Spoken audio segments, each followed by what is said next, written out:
네, 그 다음에 헥터는 행복의 비밀을 찾아 산 위에 사원에 있는 수도승을 만나러 갑니다. 수도승은 행복을 목적으로 삼으면 안 된다며 불행을 피하는 게 행복의 길은 아니라고 말합니다. 헥터의 여행이 끝나면 다시 찾아오라는 말과 함께요. 혹시 여기에 대해서 하시고 싶은 말이 계신가요? 일단 수도승 분이 말하는 게 뭐냐면은 행복을 목적으로 삼으면 안 된다고가 첫 번째고, 불행을 피하는 게 행복의 길은 아니다라는 게 두 번째인데, 일단 첫 번째부터 말하자면은 동의해요. 행복을 목적으로 삼으면 안 된다고 생각해요. 왜냐면은 행복은 언제든지 이루어지고 언제든지 사라질 수 있는 게 행복이기 때문에, 즉 지속될 수 있는 게 행복이 아니고 그냥 왔다 갔다 하는 게 행복이기 때문에 그걸 목적으로 삼으면은 결론적으로는 허상을 잡는 거나 마찬가지라고 생각을 하고, 두 번째로 불행을 피하는 게 행복의 길은 아니다라는 거에 대해서는 어느 정도 동의를 하고 어느 정도 반대를 해요. 저도 여기에 조금 동의를 하는 게, 사실 행복해지기 위해서는 정말 행복해질 수 있는 그런 방법은 많거든요. 근데 사람들이 이제 행복에 대한 뭔가의 기준을 엄청 높게 설정을 하면은 행복해지기가 어렵잖아요. 행복해지기보다는 사실 불행하지 않는 상태를 유지를 하는 게 좀 더 즐겁게 살 수 있는 방법이라고 생각을 하거든요. 그래서 자기가 나는 어쩔 때 행복할지 모르겠어 이렇게 생각을 한다면 불행한 그런 일들을 최소화하는 게 어떻게 보면 더 나은 방법일 수 있겠다. 행복해지기 위한 더 나은 방법일지도 모르겠다라는 생각을 한 적이 있어요. 저도 이 두 번째 문장 있잖아요. 불행을 피하는 게 행복의 길은 아니다. 이 부분에 좀 어느 정도 공감을 하는 게, 예를 들어 저희가 밥을 먹을 때 저희가 한 반나절 굶고 밥을 먹잖아요. 그러면은 밥이 맛있다라고 느끼잖아요. 그런데 한 3일, 4일 굶고 밥을 먹으면은 정말 이거는 그냥 맛있다 정도가 아니라 엄청난 행복을 느낄 거야, 아마. 개꿀맛. 그렇죠. 저는 이렇게 봤을 때 우리가 엄청나게 이제 고달픈 불행을 겪어야 그런 어떤 엄청나게 깊은 행복감도 느낄 수 있지 않게 되지 않을까? 불행은 행복의 조건이다. 네, 행복으로 그렇다고 가기 봐요. 위한 네, 조건이다. 맞는 것 같아요. 저는 수도승 말 좀 반대인데, 인간이 사는 게 행복을 목적으로 삼으면 안 되나요? 저는 인간이 사는 목적이 행복이라고 생각을 하거든요. 행복을 추구하기 위해서. 그러니까 어떤 꿈을 이루든 어떤 집을 갖든 어떤 뭐 삶을 살든 그게 결국에는 내가 행복해지기 위한 거라고 보기 때문에, 저는 인생이라는 게 행복해지기 위해서 사는 거니 산다고 보고, 그래서 충분히 좀 목적이 될 거라고 보고요.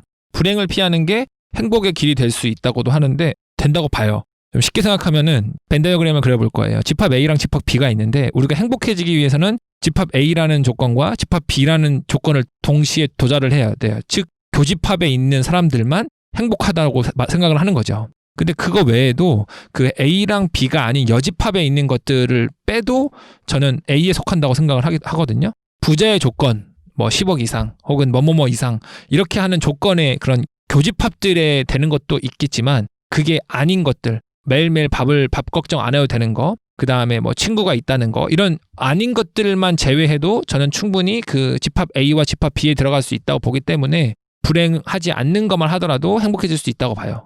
제가 이해한 거는, 나폴스님께서는 이제 감정을 불행, 노멀한 상태, 그리고 행복 이렇게 세 가지로 나눈다면은 그냥 노멀한 상태에 있는 것도 행복이다 그렇죠. 라고 말씀을 하시는 거잖아요. 그러니까 집합 A와 집합 B의 교집합만 우리는 중요하게 생각하는데, 이해했어요. 그게 아니라 A와 B에 속하지 않은 여집합이 아니더라도 A에 B에 속한다. 엄청 행복하지 않겠지만 그 안에 포함될 수 있다고 보는 거죠.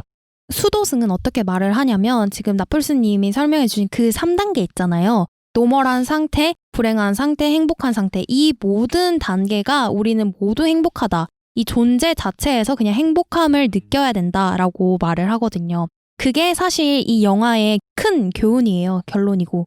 그러니까 삶 자체가 행복이라는 거죠. 수도승 말은. 저는 삶이 목적이 될 수 있다는 거죠. 왜냐면은 수도승은 아까 그림 자체를 안 그리겠죠. 모든 인간이 다 행복하고 모든 인간이 다 행복할 조건이 있고 의무가 있고 권리가 있으니까. 근데 저는 인간이라는 게 여러 가지로 나눌 수 있다고 생각해요. 불행한 상태, 아니면 그냥 평범한 상태, 아니면 행복한 상태. 목적이 될 수 있죠. 우리는 계속 그 교집합으로 들어가기 위해서 노력하고 있는 거죠. 근데 교집합에 들어가지 않아도 우리는 그 집합 안에 속해 있다.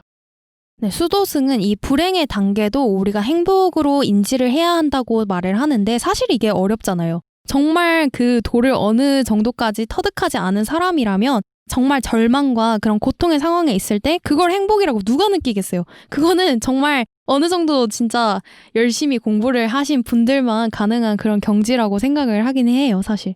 그 하나 생각나는 게 있는데, 제가 서은국 교수님의 행복의 기원이라는 책을 읽었다고 했잖아요. 거기서 어떤 구절이 나오냐면은 그 교수님은 자기가 행복을 몇십 년 동안 연구했는데도 자신은 행복하지 않대요. 대신에 자신은 행복을 못 느끼지만 그 행복이 뭔지는 이제 밝혀낼 수 있다고 하면서 그 교수님이 말하는 게 뭐였냐면은 많은 책들, 특히 자기계발서 같은 곳에서는 너가 행복하게 하려면 뭐 긍정적인 사고를 해야 된다. 행복하게 하려면 이렇게 해야 된다. 라고 말을 한대요. 누구나 다 알 법한 이야기들을. 근데 그런 것들은 다 아는 것들인데 그런 것들을 한다고 해서 행복하는 건 불가능하다고 그 교수님 말하거든요. 왜냐면은 사람들이 그걸 몰라서 안 하는 게 아니라 그걸 아는데도 못 한다는 거예요. 왜냐면은 행복이란 게 그런 게 아니기 때문에 행복이란 게 내 의지대로 할 수 있는 게 아니기 때문이라고 그 교수님이 말을 하더라고요. 저는 조금 반대예요. 저는 이거 팟캐스트 처음 시작할 때 오늘의 행복은 뭐냐고 제가 여쭤봤잖아요. 저는 제가 스스로 행복을 어느 정도까지는 선택할 수 있다고 생각을 해요. 제가 나는 오늘 행복한 날이야. 나는 이러한 이유 때문에 오늘은 행복해 라고 말을 하면은 저는 스스로 뇌를 속일 수 있다고 생각을 하거든요. 이거 옛날에 노이만님께서 말이나 행동은 신체를 속일 수 있다. 이런 말을 하셨잖아요. 뇌를 속일 수 있다는 말을. 플라시보 효과 비슷한 네네. 거 말씀하시는 거예요? 네. 네. 그래서 실제로 내 뇌가 행복을 정말 느끼든 안 느끼든 그거에 상관없이 내가 결정을 함으로써 내 삶의 기분이나 오늘의 기분이나 내 삶을 어느 정도는 통제할 수 있다고 저는 믿고 있어요. 왜냐면 제가 그렇게 살아오고 있으니까. 근데 그 뇌에서 하는 생각으로 지금 한다고 하는 건데 그 생각 또한 뇌에서 만들어진 거잖아요. 그 뇌를 속인다는 그 생각이 뇌에서부터 나온 거잖아요. 노이만님 어떻게 생각하세요? 난나님이 계셔야 할 것 같아요. 난나님. 그 다음으로 넘어갈게요. 헥터는 아프리카로 이동을 합니다. 아프리카에는 자신의 대학 동기인 마이클이 치료소를 운영하며 구호 활동을 하고 있습니다. 헥터는 마이클을 따라 아프리카에 다친 아이들을 진료하고 또 치료를 해줍니다. 헥터는 마이클에게 정신과는 풍요의 산물이라며 도시가 부유하면 정신과 의사가 많다는 말을 합니다. 그러자 마이클은 만약 자신이 행복해 보인다면 그것은 있는 그대로 자신이 사랑받기 때문이라고 말을 해요. 정신과는 풍요의 산물이다. 도시가 부유하면 정신과 의사가 많다. 여러분은 어떻게 생각하세요? 저는 어느 정도 동의하고 어느 정도는 동의하지 않는데 아까 말한 거랑 연결 지어서 진짜 사회적 경제적 수준이나 먹고 사는 게 너무 사실 열악하다고 한다면 상황 자체가 일단 밥벌이를 생각해야 된다고 한다면 행복할 겨를이 없지 않을까라는 생각을 하는 거에서는 동의하고, 동의하지 않는 건 그 행복 지수를 봤을 때 우리가 옛날 조선시대에 비해서 먹고 사는 게 더 좋아졌잖아요. 그럼에도 불구하고 지금이 우리나라 조선시대보다 행복해졌나라고 물어봤을 때는 쉽게 말을 못할 것 같아요. 왜냐하면 행복이라는 파이는 커졌겠지만, 우리가 먹는 파이는 커졌겠지만 우리가 행복이라는 거는 그 파이를 먹는 게 아니라 파이 옆에 있는 나 이만큼 먹었는데 옆에 있는 사람 얼마나 먹었느냐, 여기서 나온다고 생각을 하거든요. 제가 자주 말했던 거 메슬로의 피라미드, 욕구 피라미드에 해당되는 것 같은데 그 이제 아프리카에 있는 사람들은 여기 책에서는 영화에서는 상대적으로 이제 못 살기 때문에 정신과가 없다고 말하는 거잖아요. 그런 의미를 가지고. 그런 이유가 그들은 정신적으로 불행할 여유가 없다는 거예요. 왜냐면 먹고 살아야 되니까. 그렇기 때문에 아예 그런 걸 고민할 단계까지 안 갔다는 건데 그런 방면에서 보면은 어느 정도 동의를 하는 것 같아요. 그러니까 너무 바쁘게 생존을 위해서 살아야 하니까 정신적으로 힘들 겨를이 없다는 말인가요? 그렇죠. 우리 같은 경우에는 그냥 뭐 예를 들어서 8시간, 10시간만 일하면 나머지는 자유시간이니까 그 시간 동안 내가 어떻게 하느냐에 따라서 삶이 좀 달라지잖아요. 그 시간 동안 내가 아무것도 안 하고 가만히 집에서 멍하게 있으면은 우울할 수도 있잖아요. 예를 들어서 뭐 이거는 극단적으로 비교하는 거긴 하지만 아프리카의 모든 사람들이 그렇지는 않지만 가난하다는 가정하에 말을 하자면은 가난하면은 계속 생존해야 되니까 밥 먹여 살려야 되고 나만 먹고 사는 게 아니라 우리 가족들도 먹여 살려야 되고 그런 것 때문에 나는 왜 이렇게 불행하지? 나는 왜 이렇게 행복하지 않지? 라는 생각을 할 겨를이 없지 않을까라는 생각입니다.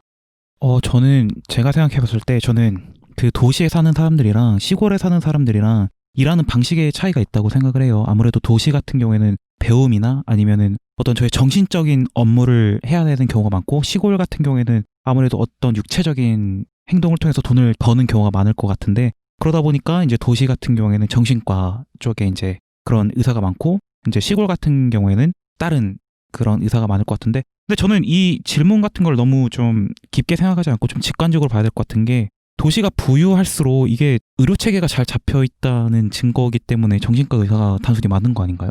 그런 것 같다고 생각을 합니다. 신체적으로 좀 안정적이고 건강한 사람들이 그 다음에 추구를 하는 게 정신적인 욕구잖아요. 정신적인 그런 풍요로움이기 때문에 더 행복해지기 위해서 이미 행복한 상태인데도 그렇기 때문에 정신과 치료를 더 많이 하는 것이 아닌가 그런 건가요? 그건 제가 말했던 건데 조금 이제 다르게 이해하신 부분이 더 행복해지기 위해는 아니에요.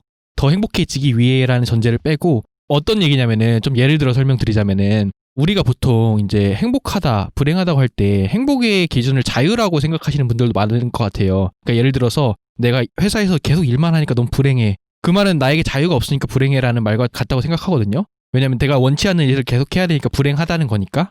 그러면 내가 계속 일하면 불행한 건가? 라고 하면은 아니에요. 왜냐면은 정신의학적으로 보면은 우울증에 걸리거나 자살을 하는 사람들의 대부분은 그렇게 규칙적으로 일을 하거나 막 이런 사람들이 아니라 그런 사람도 있겠지만 대다수의 사람들은 직업도 없고 가족도 없고 하는 게 없는 사람들이 대부분 우울증이나 아니면은 자살을 할 확률이 높다고 말을 해요. 통계 자료가 있는데 그런 걸 보면은 그렇게 잉여운 시간이 많고 그럴수록 더 이렇게 정신적으로 힘들어지지 않을까라는 거고 아프리카 사람들은 그런 이제 아무것도 안 할 수 있는 그런 시간 그런 게 없기 때문에 더 상대적으로 그러지 않을까라는 생각이 듭니다. 이 부분에 마크가 말한 부분에 대해서 저도 이제 유튜브를 통해서 어떤 동영상을 본 적이 있는데 부유한 도시에 사는 사람일수록 이제 두 가지를 이제 많이 얻어야 된다고 하는데 하나가 지식이고 다른 하나는 이제 업무량을 통해서 이제 일을 많이 해야 된다는 거예요.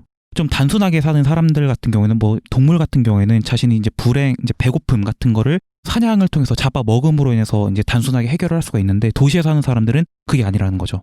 자신이 이제 생존을 하기 위해서는 뭐 배워야 할 것도 많고 처리해야 될 일도 많은데 우리 사람이 이제 그런 모든 걸 하기 위해서는 그렇게까지 대단한 존재는 아니라는 거예요. 그러다 보니까 일상생활을 통해서 배우지 못하는 부분이나 아니면 끝내지 못하는 일들 같은 게 점점 쌓인다는 거예요. 이제 그런 부분을 완료하지 못하는 사람들은 그런 게 점점 쌓이다 보니까 그런 부분에 대해서 불안감을 느끼고 많아지면은 그거를 이제 아예 포기하게 된다는 거죠. 저는 처음에 마크님이 말씀하셨던 부분에 대해서 말을 하고 싶은데 못 사는 그런 나라에 있는 사람들은 정말 생계가 위험하기 때문에 생계에 대한 일을 하다 보니까 여가 시간이 없기 때문에 자신이 불행하다는 거를 인지할 시간이나 여력이 없다라고 말씀을 하셨잖아요. 근데 저는 사실 이 말이 조금 되게 권위적이고 좀 기득권적인 생각이라고 판단을 해요. 왜냐면은 이 영화에서 보면은 이 아프리카의 이 사람들이 고구마 스튜를 들고 정말 행복해 하잖아요. 저는 그 사람들이 분명히 행복과 불행이라는 감정을 느낄 수 있는데 행복에 대해서 뭔가 좀 다른 가치를 가지고 더 큰 만족을 느끼기 때문에 행복해 한다고 생각을 해요. 불행할 수 있는 시간이 없다라는 거는 아닌 것 같아요. 제가 말씀드리고 싶은 거는 권위주의적이라는 말에는 뭐가 더 낫다, 뭐가 더 낫지 않다라는 걸 전제로 하는 건데 저는 그걸 전제로 하지 않았고 젠제님이 이해하신 거는 돈이 많은 게 더 낫다의 관점에서 말한 거고 저는 돈이 많다고 해서 더 낫다는 입장이 아니에요. 그냥 이건 팩트대로 뭐가 더 낫고 뭐가 더 낫지 않고가 아니라 그냥 이렇게 갈린다라는 입장입니다. 누구를 낮게 평가하고 높게 평가하는 건 없는 거죠.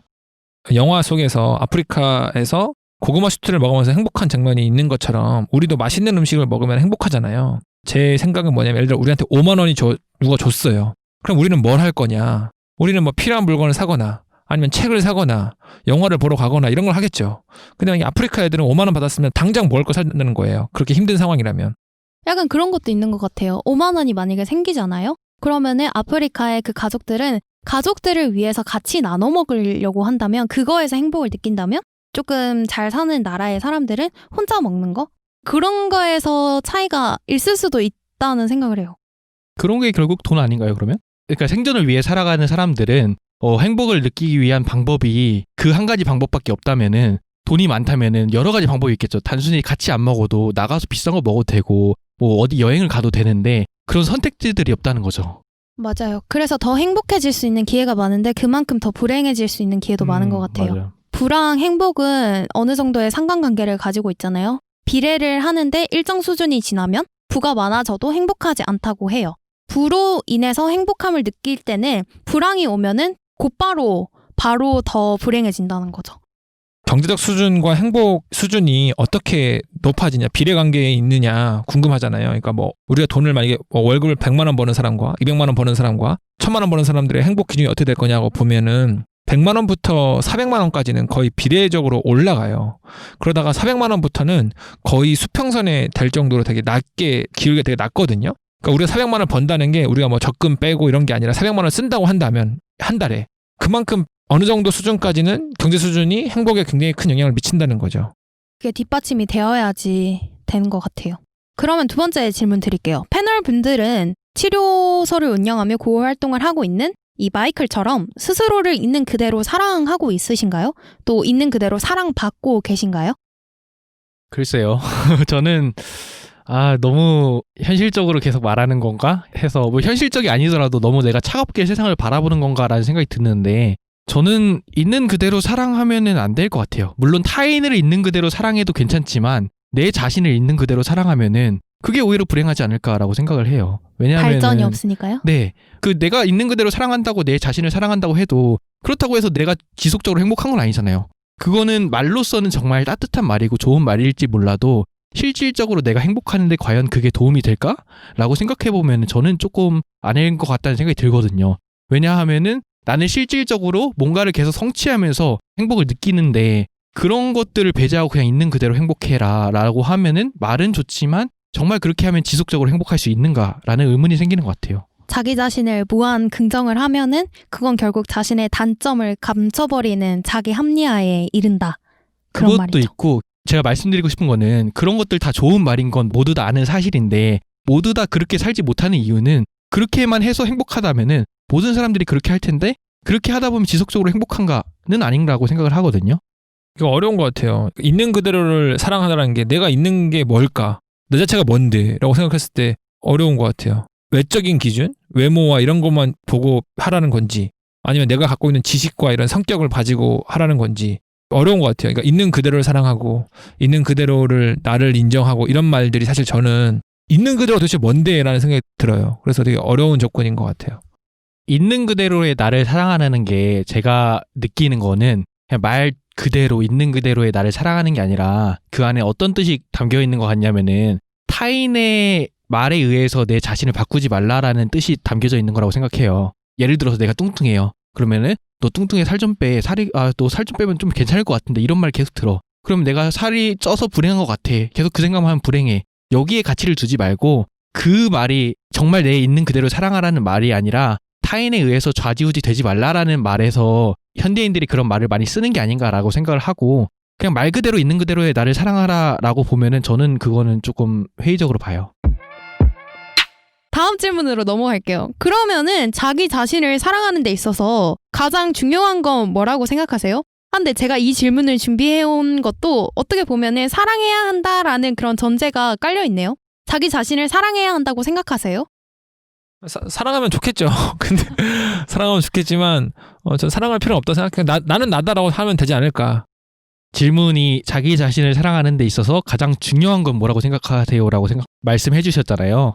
제가 여기서 생각하는 거는 자기 자신을 사랑하기 위해서는 자존감이 필수적이라고 생각해요. 자기가 자기를 사랑할 수 있는 건 자존감이 깔려 있어야 되고 그 자존감은 어디서 오냐라고 하면은 실력에서 온다고 생각하거든요. 그 실력이 뭐 단순히 내가 뭘 잘해 이걸 떠나서도 예를 들어서 직업이 의사야. 그럼 나는 수술을 잘하는데 내가 실력이 있어. 그럼 그 실력에서부터 자존감이 생기고 자기 자신을 사랑할 수 있다고 생각하거든요. 결론적으로는 자기 자신을 사랑하기 위해서도 노력이 필요하다. 저는 그렇게 봐요. 근데 그거는 결국 결과잖아요. 실력이라는 거는 그 노력의 그 과정을 배제한 결과라고 생각을 해요. 사실 노력과 결과가 정말 정비례하진 않거든요. 정말 열심히 노력을 해도 그만큼의 결과를 못 받는 친구들은 이만큼의 내가 노력한 것에 대한 보상, 어떻게 보면 결과가 없으면은 자기 자신을 사랑하지 않아야 하는 건가요? 그럴 수도 있잖아요. 기준이 다 다른 거죠. 본인은 어떤 사람은 산만해도 나는 여기까지가 내 목표다 하면은 거기서 사랑하는 거고 이게 뭐 사회적으로 딱 정해져 있는 게 아니라 본인이 정하는 기준이잖아요. 그 기준에 닿게 된다면은 그 자존감이 생기고 사랑하지 않을까라고 생각하고 그걸 못 미치는 사람은 제가 보기에는 너무 타인과 비교해서 자기 자신의 목표를 높게 세워가지고 거기서 다가오는 허탈함? 여기서 불행함을 느끼는 것 같고 근데 저는 노력을 해도 안 되는 것들이 있고 사실 노력을 할 수 없는 그런 상황에 놓여져 있는 사람이 있을 수도 있거든요. 경제적인 그런 조건이 뒷받침이 될 수 없는 사람이 있고 신체적으로 정말 자기 공부를 할 수 없는 사람이 있고 그런 경우에서는 이제 실력에 대해서 실력이 자존감을 형성하는 데 있어서 기준이 되면 안 되고 자기가 할 수 있는 그런 노력이나 그 과정에서 즐거움이나 자존감을 그렇게 형성을 해야 한다고 생각을 해요. 근데 제가 보기에는 젠제님이 말씀하시는 실력이 남들과 비교해서부터 온 실력이라고 보는데 맞나요? 사회적 기준에서 의한 실력이든 자기가 생각하는 그런 실력이든 저는 둘 다요. 근데 자기가 생각한 거는 자기 기준에서 가능한 것들도 되잖아요. 근데 그게 신체적인 차이가 있을 수가 있는 게 왜냐면은 우리가 전부 다 똑같은 IQ로 태어나는 게 아니고 똑같은 체형으로 태어나는 게 아니잖아요. 엄청 고도 비만인 사람을 봤을 때 그거는 유전적인 부분도 있고 어떤 습관을 통해서 고칠 수 없는 부분도 있는 건데 우리 입장에 봤을 땐 그거 왜 못 빼지 살을? 이렇게 생각할 수도 있는 거란 말이에요. 근데 제가 말하는 거는 그들이 꼭 살을 빼야 된다는 게 아니라 그들만의 기준이 있을 거라는 거죠. 전제 자체가 사회적 기준에서의 실력을 말씀하시는 것 같은데 저는 그게 아니라 개인이 정한 목표라고 생각해요. 예를 들어서 닉 부이치치 같은 사람도 팔다리 없는 사람인데도 되게 자존감 높고 행복한 사람이잖아요. 그 사람만의 기준이 있고 철학이 있고 그걸로 인해서 자존감이 생기고 행복하다고 생각하거든요. 근데 저는 닉 부이치치 같은 경우에는 특이한 경우라고 봐요. 저는 왜냐면은 그런 상황에서 그렇게 이제 자존감을 가질 수 있는 거는 그 사람이 굉장히 강한 정신력을 그런 신체적인 조건을 타고난 사람이라고 보거든요. 질문 하나 드릴게요. 그러면 그런 사람들은 어떻게 해야지 본인의 자존감을 높일 수 있을까요? 저는 근데 그 마크님이 말씀하시는 그 성취 기준이라는 거에 대해서 이제 알았어요. 자신이 생각하는 그 사회적 기준에서 벗어나서 자신이 설정하는 그 성취 기준을 세우고 모두든 약간 실력이라는 워딩 자체가 조금 잘못됐다는 것 같기도 해요. 왜요? 실력이 뭔데요? 왜냐면은 실력이라는 말은 어느 정도 긍정적인 의미를 내포하고 있어가지고 제가 만약에 뭐 토익 200점이 나왔는데 나는 실력이 좋아, 나는 이 정도 실력을 갖췄어 라고 말을 안 하잖아요. 인정해주지 않잖아. 만약에 내가 300점을 맞아가지고 기분 좋고 나 스스로 인정할 수 있지만 그래서 사회적으로 취직을 사회적 인정을 해주거나 취직을 못하잖아요. 그래서 나 스스로의 만족감으로 할 수 없다는 거예요. 내가 실력이 없지만 나 정도면 훌륭하지. 만약에 고졸이라고 쳤을 때 나 훌륭하지 생각했는데 사회에서는 그냥 인정해주지 않아요. 아니 제가 생각하는 거는 뭐냐면은 그러니까 성적으로 할게요. 쉽게. 제가 C였어요. 나는 다음에 B를 맞아야지. B를 맞았어. 그럼 거기서 이제 자존감이 한 단계 높아졌죠. 그 다음에 A를 맞아야겠다. 그럼 A를 맞을 수도 있고 안 맞을 수도 있어요. 근데 안 맞는다고 하면은 다음에 더 노력을 해서 A를 받을 수 있죠. 이런 식으로 계속 높아지는 게 자존감이고 실력이라고 저는 생각을 해요. 저는 이러한 마크님의 생각이 본인 스스로가 성취감에서 이렇게 행복을 느끼시기 때문에 이렇게 말씀을 하시는 것 같고 사실 아까 말씀을 하셨잖아요. 그러면 닉 부이치치 같은 사람은 어디서 자존감을 높일 수 있냐. 근데 사실 성취감 말고도 느낄 수 있는 부분은 많다고 생각을 하거든요. 자기 자신을 그대로 사랑하는 거에 있어서 다시 생각을 해볼게요. 정말 예를 들어 너무 많을 것 같아요. 나는 정말 내가 봤을 때 무언가를 잘해보다는 나는 뭐 말로써 사람들을 뭐 웃겨줄 수 있는 뭐 편안하게 해줄 수 있는 그런 성격을 갖고 있는 사람이야. 그게 본인의 기준에서 성취고 실력이죠. 그러니까 뭐 1대1로 단어하고 뜻이 매치가 될 수 있는지는 몰라도 다들 이제 제가 말한 실력이랑 성취가 뭔지는 아실 거 아니에요. 제가 말씀드리고 싶은 거는 각자의 기준이 있고 그 기준에 미칠 때 자기는 행복하다는 게 포인트잖아요. 어쨌든 자신이 더 나은 사람이 되는 것에 대해서 얻는 그 자존감. 그쵸. 그걸 말씀하시는 거죠. 그쵸. 그러니까 후천적인 노력을 통해서 성취 경험을 통해서 자존감을 얻는다는 거잖아요. 마크 입장은. 그쵸. 그게 중요하다는 거잖아요. 맞죠? 그쵸. 근데 태어날 때부터 자존감이 있는 애들이 있을 수 있다는 거예요. 유전적으로. 아닌 사람은 어떻게 행복해야 돼요? 그러니까 후천적인 노력만으로 얘기할 수 없다는 거예요. 마치 유전만 가지고 이 사람이 이렇게 말할 수 없는 것처럼. 아니 그러니까 그렇게 말씀을 하실 수는 있는데 제가 궁금한 거는 그러면 어떻게 행복해야 되냐는 거죠. 그거 말고는 다른 방법으로 자존감을 높일 수 있는 방법이 있을까요? 태어난 거 스스로 아까 말한 것처럼 사회적 배경 이런 거에 만족할 수도 있는 거죠. 내가 가지고 있는 거에 대해서. 재벌 2세들은 내가 능력은 없더라도 내가 가진 거에서 만족할 수도 있는 거죠. 그 사람은 내가 후천적으로 노력한 건 아니지만. 근데 그게 그냥 내가 만족해 해서 만족하는 게 아니잖아요. 그 어떤 과정이 있었기에 만족하는 거잖아요. 지금 저희가 자존감을 높이는 방법에 대해서 이야기를 나눴는데 마크님은 이제 후천적인 자신의 노력을 통해서 얻을 수 있는 그런 성취감이 자존감을 높일 수 있는 유일한 방법이다. 저는 그렇게 생각해요. 라고 단언을 하셨습니다. 그래서 저는 사실 조금 반대되는 입장인데 이제 시간 관계상 좀 넘어가도록 하겠고 여러분들도 저희는 다양한 의견을 나누는 방송이니까요. 여러분들도 자존감을 높일 수 있는 방법, 자신만의 방법이 있다면은 이렇게 댓글로 남겨주시길 바랍니다.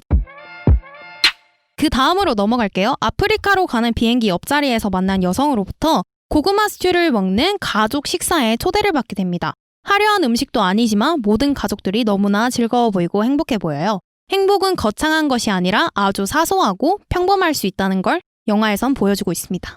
이렇게 가족 식사를 끝내고 택시를 타고 집으로 가는 길에 하필이면 차량 강도를 맞게 됩니다. 그리고 납치를 당하게 돼요.